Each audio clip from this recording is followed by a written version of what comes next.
सदस्य संतुष्ट होंगे। अगला प्रश्न सतीश पुनिया, प्रश्न संख्या 67, वन मंत्री जी। वन मंत्री जी।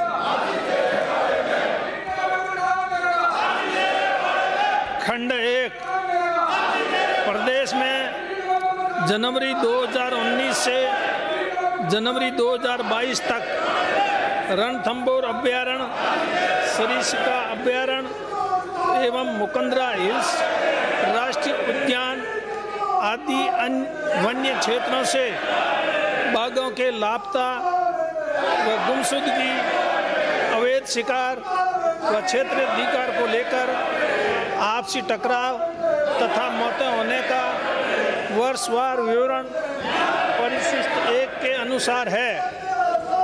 वर्तमान में बाघों की स्थिति का विवरण परिशिष्ट 2 के अनुसार है। खंड 2, रणथंभौर टाइगर रिजर्व वन क्षेत्र में बाघों के लापता व गुमशुदगी, अवैध शिकार व क्षेत्राधिकार को लेकर आपसी टकराव तथा इनसे मौतें होने के कारणों में जांच भारत सरकार द्वारा दिनांक 13/3/2020 को गठित समिति द्वारा की जा रही है, जिसकी रिपोर्ट अपेक्षित है। वर्ष 2020 में मुकंदरा हिल्स टाइगर रिजर्व में हुई बाघों की मृत्यु के संबंध में राज्य सरकार द्वारा जांच की गई। प्राप्त जांच रिपोर्ट में बाघ परियोजनाओं के प्रबंधन को सुदृढ़ करने के लिए दिए गए सुझावों का परीक्षण कर एक टास्क फोर्स द्वारा परीक्षण किया जा रहा है। सरकार द्वारा खंड 3, सरकार द्वारा बाघों की सुरक्षा हेतु किए जा रहे उपायों का विवरण परिशिष्ट 3 पर संलग्न है। अध्यक्ष महोदय, आज ही दैनिक भास्कर में खबर छपी है और ये सही है कि रणथंभौर टाइगर रिजर्व में 99 ने 3 शावकों को जन्म दिया। एक शावक पहले दिखा था, आज वो 3 शावकों के साथ दिखी। इस प्रकार इन अब बाघों का कुनबा है वो 81 से बढ़कर 83 हो गया है। इनमें 33 शावक है। अध्यक्ष महोदय, प्रदेश में परिस्थिति के अनुसार प्रदेश में जनवरी 19 से जनवरी 22 तक रणथंभौर अभ्यारण्य, सरिस्का टाइगर रिजर्व एवं मुकंदरा हिल्स राष्ट्रीय उद्यान आदि वन क्षेत्रों से बाघों के लापता व गुमशुदगी, उनके अवैध शिकार व क्षेत्राधिकार लेकर आपसी टकराव तथा मौतें होने का विवरण प्रस्तुत कर रहा हूँ। जिन बाघों के साक्ष्य उपलब्ध नहीं हो रहे हैं उनमें रणथंभौर टाइगर रिजर्व के 13 बाघों में से 4 बाघ मृत की श्रेणी में आते हैं तथा शेष की प्राकृतिक कारण से मृत्यु या बाघों का अधिक घनत्व के कारण उत्पन्न दबाव से इस क्षेत्र से पलायन या आपसी टकराव से मृत्यु संभावित है। प्रमाणों के अभाव में निश्चित तौर पर कुछ कहा जाना संभव नहीं है। ज्ञातव्य हो कि नर बाघ T38 वर्ष 2010 में रणथंभौर टाइगर रिजर्व से पलायन कर गया था, जो कि लगभग 10 वर्ष पश्चात माह अक्टूबर 2020 से पुनः वापस रणथंभौर टाइगर रिजर्व में विचरण कर रहा है। जिन बाघों के साक्ष्य प्राप्त नहीं हो रहे हैं उनमें 8 बाघ रणथंभौर कोर, 3 बाघ रणथंभौर बफर और 2 बाघ रणथंभौर टाइगर रिजर्व से बाहर केला देवी अभ्यारण्य में प्रवासरत थे। इसके अतिरिक्त कई बाघ शावकों के साक्ष्य कैमरा ट्रैप में प्राप्त नहीं हो रहे हैं। मादा बाघिन T73 की संभावित मृत्यु के पश्चात यह संभावना है कि उसके 3 शावक भी जीवित नहीं है। मादा बाघिन T84 के विचरण क्षेत्र में 2 वयस्क मादाओं ये 3 वयस्क नर बाघों के विचरण होने से इसके 3 शावकों की क्षेत्रीय संघर्ष में मृत्यु संभावित है। इस प्रकार T60 के 1 शावक व T102 के 1 शावक की क्षेत्रीय संघर्ष में मृत्यु हुई है। इसके अतिरिक्त T-111 ने 4 शावकों को जन्म दिया था। वर्तमान में 3 शावकों में से 2 के साक्ष्य प्राप्त हो रहे हैं। 1 शावक की प्राकृतिक मृत्यु संभावित है। मुकंदरा में बाघिन MT2 की मृत्यु के बाद उसका 1 शावक भी जीवित नहीं रहा है। MT2 के 1 शावक एवं तथा MT4 के 1 शावक के भी कोई साक्ष्य प्राप्त नहीं हुए हैं। रणथंभौर टाइगर रिजर्व में 2 बाघों, सरिस्का टाइगर रिजर्व में 1 बाघ और मुकंदरा हिल्स टाइगर रिजर्व में 1 बाघ की प्राकृतिक मृत्यु हुई है। इस प्रकार रणथंभौर टाइगर रिजर्व में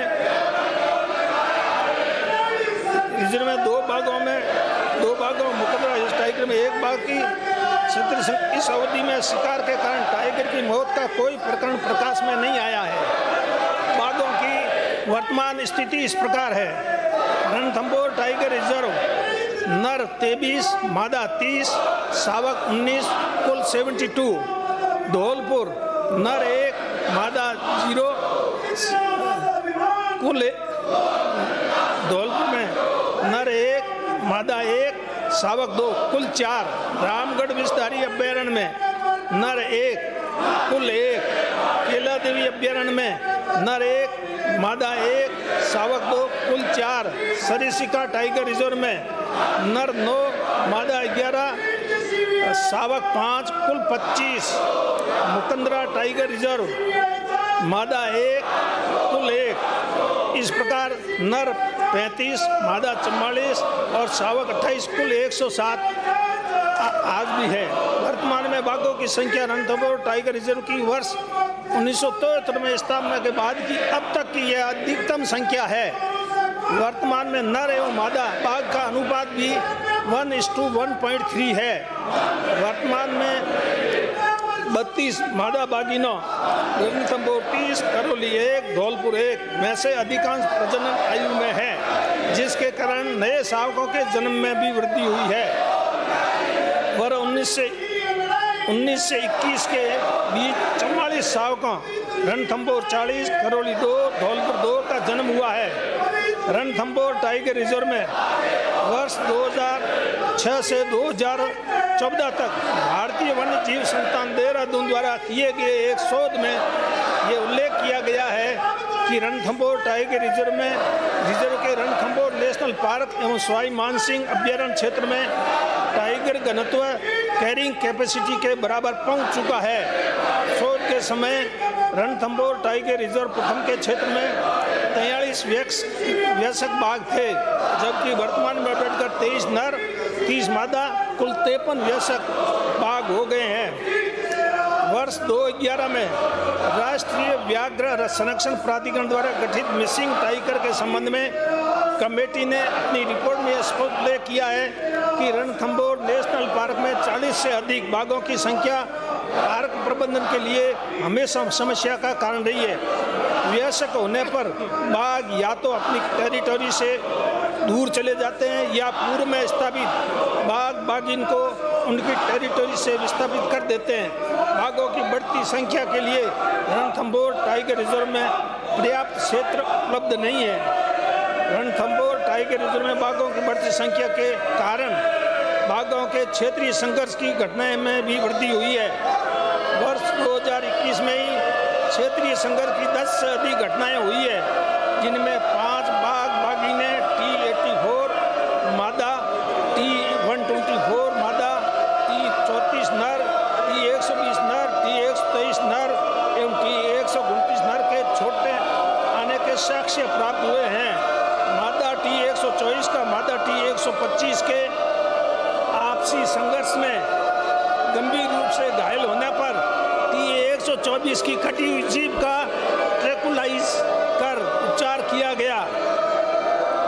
रणथंभौर बाघों का ब्रीडिंग ग्राउंड बन गया है, जहां से पैदा होकर बाघ आपस में टेरिटरी के लिए प्रतिस्पर्धारत रहते हैं तथा नए क्षेत्रों की तलाश में कॉरिडोर के माध्यम से उन क्षेत्रों में चले जाते हैं जहां पूर्व में बाघ रहते रहे हैं। इस प्रकार रणथंभौर टाइगर रिजर्व टाइगर की सोर्स पॉपुलेशन के रूप में कार्य करता है, जहां वन्य जीव प्रबंधन एवं टाइगर मॉनिटरिंग सघन रूप से की जाती है।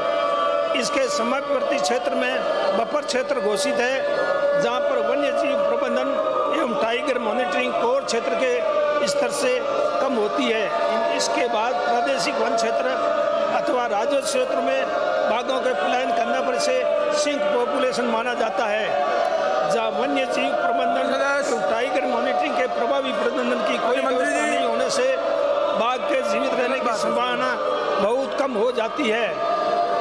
विगत वर्षों के रिकॉर्ड अनुभव से ये स्पष्ट है कि रणथंभौर टाइगर रिजर्व से इसके समीपवर्ती वन्य जीव अभयारण्य क्षेत्रों एवं वन क्षेत्रों में यहाँ के टाइगर्स कॉरिडोर से होते हुए भरतपुर, धौलपुर, करौली, कोटा, बूंदी, रामगढ़ विस्तारी वन्य जीव अभयारण्य, Bundi, Mukundra hills tiger reserve, Kota, Mathura Uttar Pradesh, Datia Sheopur, Kalpur, पूनो मध्य प्रदेश पलायन करते रहे। विगत वर्षों में रणथंभौर टाइगर रिजर्व से बाहर पलायन करने वाले बाघों का विवरण परिशिष्ट 1 पर संलग्न है। प्रदेश में जनवरी 19 से 22 तक रणथंभौर अभयारण्य, सरिस्का टाइगर रिजर्व एवं मुकंदरा हिल्स टाइगर उद्यान आदि वन क्षेत्रों से बाघों के लापता एवं गुमशुदगी, उनके अवैध शिकार और क्षेत्राधिकार को लेकर आपसी टकराव तथा मौतें होने के प्रकरणों में जांच, बाघ बाघिनों का प्राकृतिक आयु प्राप्त होने पर मृत्यु होना, अन्य टाइगर्स के साथ आपसी टकराव के कारण मृत्यु होना अथवा अन्य टाइगर्स के दबाव के कारण टाइगर रिजर्व क्षेत्र के बाहर पलायन कर जाना, ये एक सामान्य प्रक्रिया है। प्रत्येक टाइगर की मृत्यु अथवा साक्ष्य नहीं आने की नियमित रिपोर्ट राष्ट्रीय व्याघ्र संरक्षण प्राधिकरण को भेजी जाती है। वन क्षेत्र में बाघों के लापता, गुमशुदगी, मौतों, अवैध शिकार, क्षेत्राधिकार को लेकर आपसी टकराव तथा इनसे मौत होने के प्रकरणों में जांच की स्थिति निम्नानुसार है। अभयारण्य का नाम रणथंभौर टाइगर रिजर्व। विवरण: बाघ बाघिनी का प्राकृतिक आयु प्राप्त होने पर मृत्यु होना, अन्य टाइगर्स के साथ आपसी टकराव का मृत्यु होना तथा दबाव टाइगर रिजर्व क्षेत्र के बाहर पलायन कर जाना एक सामान्य प्रक्रिया है। प्रत्येक टाइगर की मृत्यु अथवा साक्ष्य नहीं आने की नियमित रिपोर्ट राष्ट्रीय व्याघ्र संरक्षण प्राधिकरण को भेजी जाती है।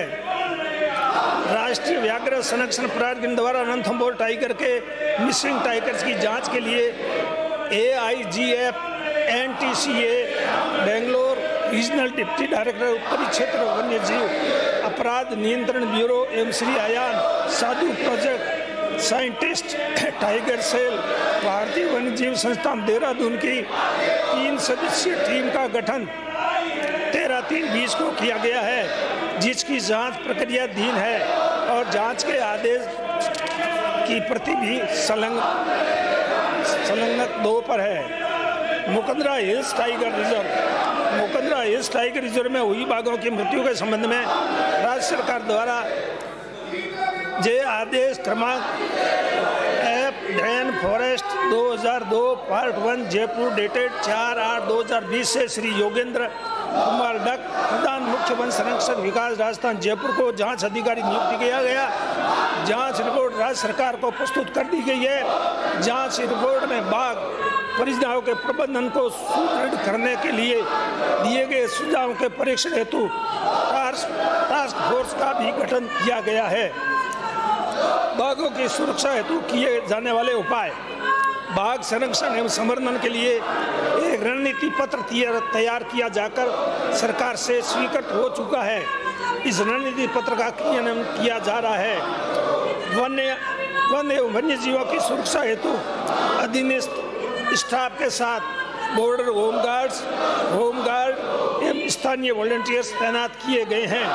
इस वर्ष वन्य जीव प्रभाग में 299 अतिरिक्त बॉर्डर होमगार्ड नियोजित किए जाकर उनके साथ सघन गश्त की जाती है। रिक्तियों को भरने व अतिरिक्त कार्मिकों को नियोजित करने की कार्रवाई प्रगतिरत है। अलग अलग स्थानों पर सर्विलांस टावर व ड्रोन कैमरों का उपयोग कर वन क्षेत्रों की मॉनिटरिंग की जाती है, जिसे संसाधनों की उपलब्धता के अनुरूप बढ़ाया जाएगा। सुरक्षा हेतु परिचय क्षेत्र में पेट्रोलिंग रूट, कच्चे वन पथ के मिसिंग लिंक का निर्माण कराया गया है। परिधि क्षेत्र के संवेदनशील स्थानों पर नई चौकियों का निर्माण कर पुरानी बंद चौकियां पुनरुद्धार कर आबाद किया गया है। रणथंभौर में बदलाव, जैतपुर इत्यादि तथा सरिका में बफर क्षेत्र में कार्य कराए जा रहे हैं। अन्य क्षेत्रों में इसी प्रकार सुरक्षा बढ़ाई जाएगी। व्यवस्थित रूप से पेट्रोलिंग रूट बनाकर स्टाफ द्वारा उन पर रात्रि दिन में गश्त की जाती है, जिसे और सुदृढ़ करने हेतु संसाधनों की व्यवस्था की जा रही है। गर्मी के समय वन्य जीवों के लिए सोलर पंप व अंडरग्राउंड पाइपलाइन के माध्यम से बेहतर जल प्रबंधन किया गया है, जिसके कारण इस समय बाघों का पलायन रोका जा सके। अन्य क्षेत्रों में भी यह कार्रवाई की जा रही है। टाइगर रिजर्व क्षेत्रों में पर्यटन के दबाव को कम करने के उद्देश्य से रोटेशन पॉलिसी के आधार पर अन्य महत्वपूर्ण संवेदनशील क्षेत्रों जैसे बदलाव, सरिस्का बफर, मुकंदरा बफर इत्यादि में पर्यटन रूट खोला जाना भी प्रक्रियारत है। बाघों की सुरक्षा हेतु राष्ट्रीय व्याघ्र संरक्षण प्राधिकरण नई दिल्ली द्वारा समय समय पर जारी दिशा निर्देश एवं फेज 4 प्रक्रिया अनुसार 24/7 बाघों की मॉनिटरिंग, कैमरा ट्रैप व MSTRI EES ऐप का उपयोग कर की जा रही है, जिसको अन्य क्षेत्रों में भी बढ़ाया जाएगा। बाघों के बढ़ते हुए कुनबे को ध्यान में रखते हुए एक दीर्घकालीन योजना बनाने हेतु 10/8/2021 के एक विशेषज्ञ समिति का गठन किया गया।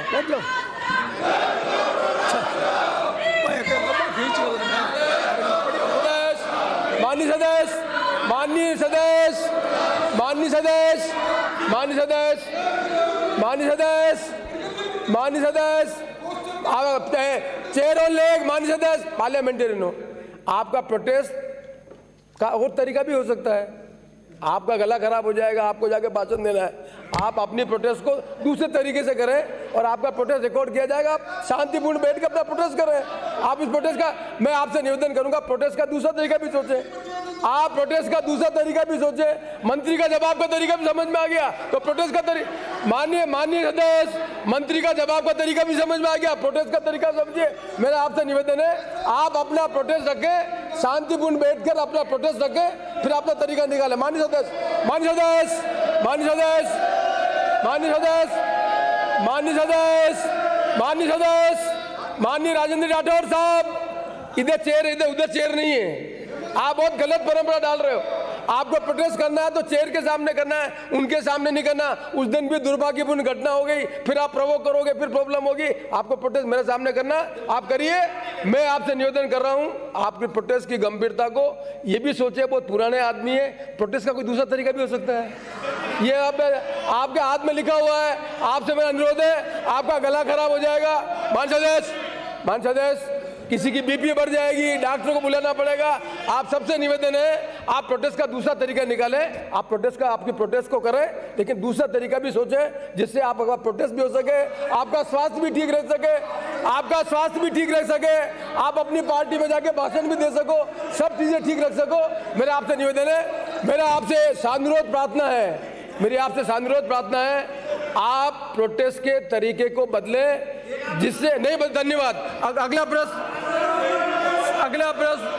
माननीय मंत्री। एक प्रदेश में